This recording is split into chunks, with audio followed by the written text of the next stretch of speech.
Every time I wear the yellow headband, I think that I'm from the failed hero timeline. Whoops!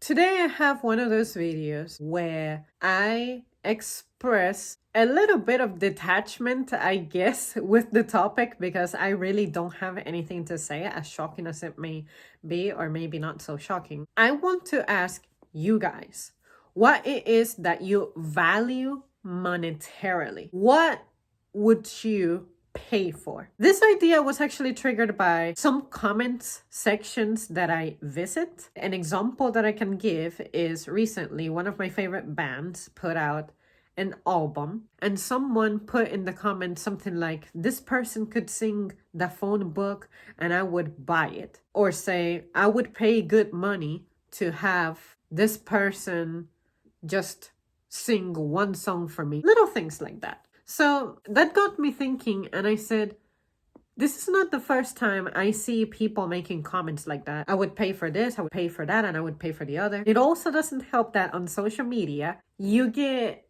examples of things that people have actually spent money on. You will hear about the trend with Pokemon cards and how if you have held on to some cards from your childhood, some of them are just worth an insane amount of money now for some reason, perhaps due to rarity or how only a handful were made at the time. I guess they fall almost on the antiques category. It got me thinking, even if I had money to burn, there is no way that I would buy something just as a hobby. I don't collect things. I guess the closest thing to a collection you could say I have is leggings. Like, there are some leggings that it's like, okay, there's a collection. I like this kind, so therefore I want different colors of it. I like this version, but there's a version that has, I don't know, drawstrings and pockets.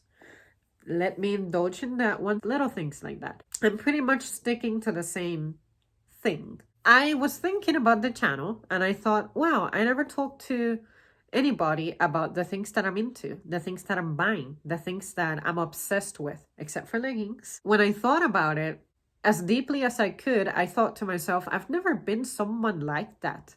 Even as a kid, when I used to play video games, I stuck to like a handful of franchises alone. I only had multiple games that belonged to the same franchise. The games that I would play were either Pokemon, Devil May Cry, Dragon Ball, or I got to play 2 of the Grand Theft Auto. I only had Vice City and San Andreas. Outside of that, I don't know anything else, and I don't care. I may have had one more miscellaneous game that was not related to any of those franchises, such as Need for Speed Underground 2. But it's not like, wow, I tried this card game, now I have to try another kind.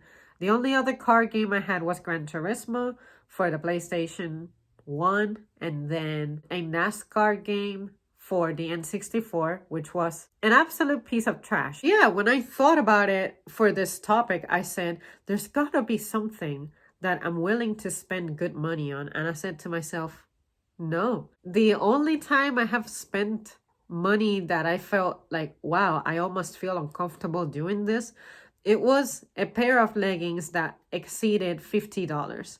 I don't even remember the exact price at this point, but I just thought I'm buying one single pair of leggings and I'm spending more than $50 on it. But I said, you know what?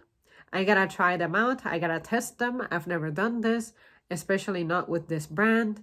It was designer leggings. When I get around to making my leggings video, I will feature them, of course. I told myself, I just bought this. And of course, it makes me happy because they're leggings and they're pretty and all that. I'm not mad that I'm paying that much for them when I know that that is technically something that I cannot afford to do. But I said, splurging once in my life is not going to kill me. And it's just an experience that I felt like I needed. But outside of that, electronics, you guys never hear me talking about, oh, I'm getting a new phone or I need a new phone. It took me 5 years to replace the phone that I had. I upgraded to a smartphone and I'm glad that I did because I said to myself, well, first of all, I don't have the option of carrying on without a non-smartphone phone, but also here at home, I didn't have internet. I still didn't have internet. So I went almost a year without much online access. Second, some apps were just not functioning anymore. You guys remember how I used to try to stream and my streams would be interrupted? Now I figured that it wasn't my reception. It was actually memory issues.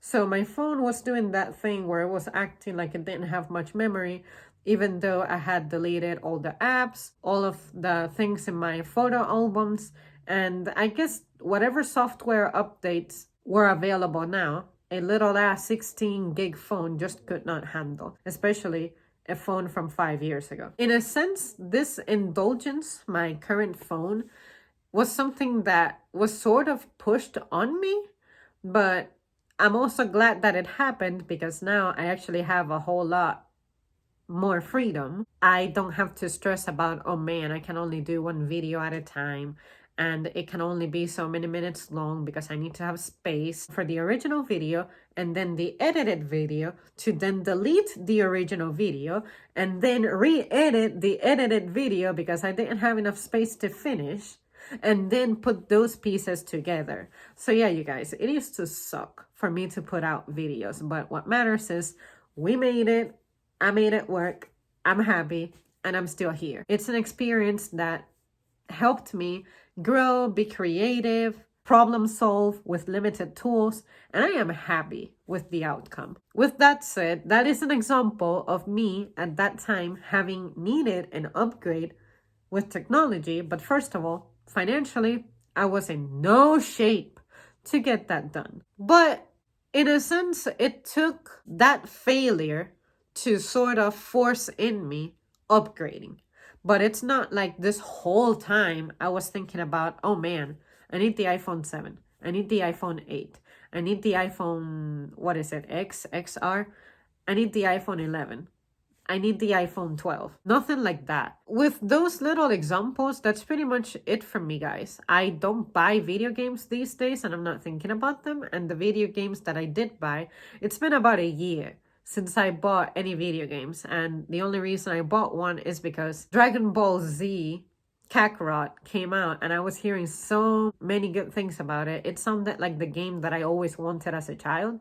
And given that I had access to a PS4, I said to myself, all right, I'll buy it. And I'm grateful for that experience. But it's not like I was burning like, oh man, I missed out on the PS3. I'm missing out on the PS4. I honestly was not thinking about video games unless I saw them trending, especially during the month of June when they have the Electronic Entertainment Expo. So if it weren't for that, it's like, oh shit, yeah, I forgot that I used to be into video games. So as I have grown and I have not been able to maintain my relationship with games, it's very easy for me to just detach myself from that world. I see people who spend good money on video games because now you have transactions within video games and the video game itself is pretty expensive from the get-go unless you buy it when it's on sale or it's been a couple of years so they knock down the price, things like that. So realistically, even if I wanted to be a gamer again, there is just no way I could budget that. Even if I had money, I know myself. Even when I had what by my standards is like extra money to spend on things that I regularly wouldn't because I used to be in that extreme paycheck to paycheck situation, I did not have that urge. And even when I had a little bit of like wiggle room to spoil myself with something, I never wanted to. I never craved doing such a thing. So that makes me be like, okay, I guess that splurging side of my brain is just off. And I don't care. I also don't buy accessories. I don't think about going to the nail technician. I think that's one of the dumbest things to spend money on. You guys know I don't mess with makeup. I don't get my makeup done either. I don't get my hair done. So it's not like I can say, well, I may not be a materialistic collector, but I do have a bit of a vanity problem.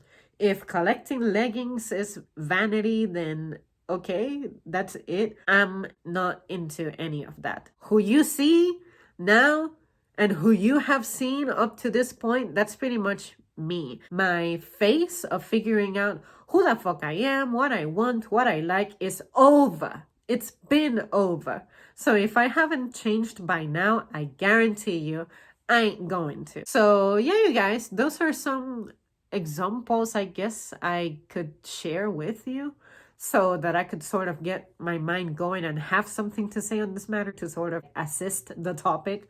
But I really am like that. My brother is much more into splurging on bullshit than I am. So maybe he should be the one to do this topic. Maybe one day I'll feature him or something.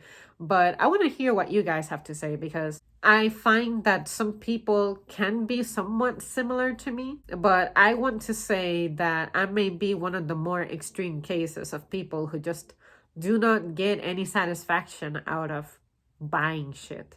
So you guys let me know.